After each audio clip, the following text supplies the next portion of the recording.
Ndabasuhuje inshuti bakunze mukunda gukurikirana ibiganiro byacu uko tugenda tubibagezaho gatanu kuri kagenzi kako.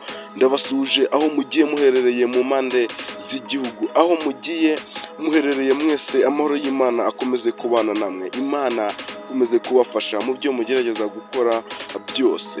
Muramuzi kutumanyeri twinshi, kutugambo twa hato na hato, dore ko yagiye yigarurira urubyiruko gake gake, dore ko ubu basigaye bigana n'imvugo ye, dore ko yagiye azana utuntu dushasha muri sinema nyarwanda cyangwa se mu bintu by'urwenya hano mu Rwanda. Muramuzi cyane, ni Mubaya, dore ko asetsa abantu bose, dore ko yanivugiye ati nasetsa n'uvuye guta nyina, dore ko yanagiye yivugira ati njyewe umunwa wanje niwe uzanunga ni nawo ununze, dore ko anavuga ati umunwa wanje ntabwo nari nzi ko gushoboye ibi bintu ku buryo gwama ibi bintu binganuca, dore ko yagiye avuga byinshi bigiye bitandukanye, dore ko yanagiye avuga ko umunwa gwe rwamuhinduriye ubuzima. Rero nk'uko mubizi, iyi ni inkuru yakomeje kuba yacicikana ku mbuga nkoranyambaga igiye ibabaje kuri uyu muhungu wacu bita Burikanu, nk'uko mumumenyereye gutera za mawuba, umusuwagege, wuncence n'utundi tugambo twinshi agenda akoresha bigatuma mumwiyumvamo cyane. Uyu muhungu rero yaje kuba yatabwa muri yombi cyangwa se kuba yafatwa na RIB. Ubu ari muri RIB bamufashe, dore ko bagenda bamuvugaho ibintu byinshi bigiye bitandukanye, bagenda bavuga ati se uyu muhungu Burikanu yazize iki, dore ko tumumenyereye nk'umunyemunwa muremure, nk'umuntu ukunze kuba yavuga cyangwa se yakora inkuru ku bandi, dore ko agenda avangamo n'utumanyeri twinshi bigatuma mumukurikirana. Bamwe bagiye bavuga ati se byagenze ute, reka twumve ico bamushinja nuko bimeze. Yatawe muri yombi akurikiranyweho gufungira umuntu bitemewe n'amategeko. Uretse gato yakoresha izina rizwi, soma koti y'icyabaye hasi umanutse, we kugira ngo urumva ngo yakoze icyabaye niki. RIB ivuga ko habaye arakekwa gukinjana abakobwa babiri, urumva.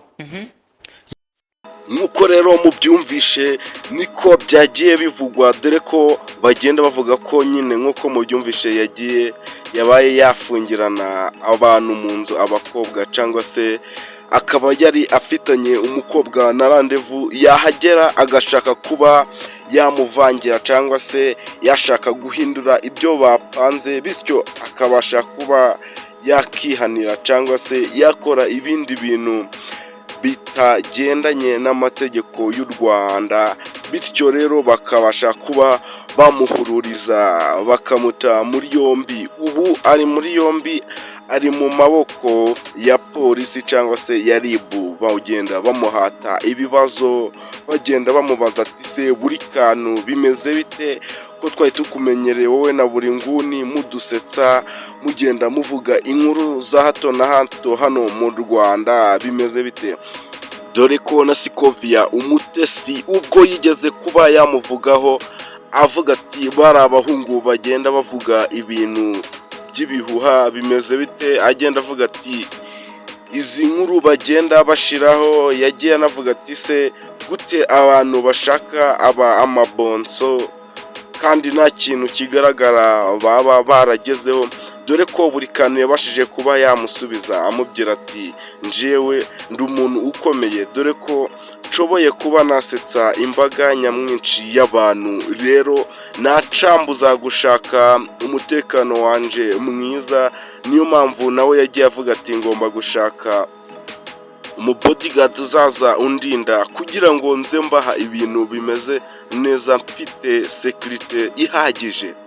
Ariko nk'uko mukomeza kubibona, uyu Burikanu arababaje cyane, birababaje, dore ko yagiye anavuga ati mumbabarire ntabwo bizongera, dore ko nk'uko yagiye abigaragaza ku mbuga nkoranyambaga ze zigiye zitandukanye, yerekana mama we amubwira ati mama uzakwanga nanje nzamwanga, naco utamaye kandi wamfashije muri byinshi, wamaye uburere bwiza. Ariko Burikanu dore ko agenda bavuga ati bineye isoni, ubu wa mbere ugiye kubabara cyane ndabizi ni mama umbyara, dore ko nari naramusezeranyije ko ngomba kwitwararika, nubwo yambwiye ati muri sinema cyangwa se muri uyu umwuga w'urwenya cyangwa se muri uyu ubuhanzi bumeze utya harimo ibigusha byinshi mwana wanje, ugomba kwitwararika ukabasha kuba